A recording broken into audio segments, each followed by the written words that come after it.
I love that Zinzendorf wasn't super rigid in how he saw church. He came out of a pietist tradition, a part of the bigger Lutheran tradition. Back then, hanging out with the Catholic leadership was like hanging out with the enemy because there were so many religious wars between Catholics and Protestants. But he even found brotherly unity with some of these guys. So when they have this Moravian Pentecost, some of the lay people that came from out of the refugee population started preaching. Some of the Nietzschemen, some of the Dobers, some of these others that, were a big part of their community, but were not necessarily ordained by the Lutheran Church. But he had this idea of church within a church. Like, hey, this is the greater church that we're a part of, the faith tradition we're a part of, but we're making a community of our own here. And this is, yes, it's underneath the Lutheran Church, but this is unique community. Not everybody in the greater church, whether it's your Baptist church or your non-denominational church or your denominational church, whether you're Methodist or Episcopalian or whatever, or Catholic church,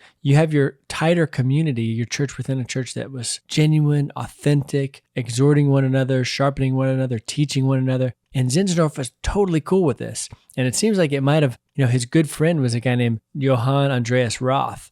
Roth was like the pastor of their Lutheran congregation there. And I think it kind of ruffled his feathers, but nonetheless, they went ahead and then got to glean from hundreds of years of persecuted believers, digging out from the memory banks, things they had learned and been taught over the years from the scriptures.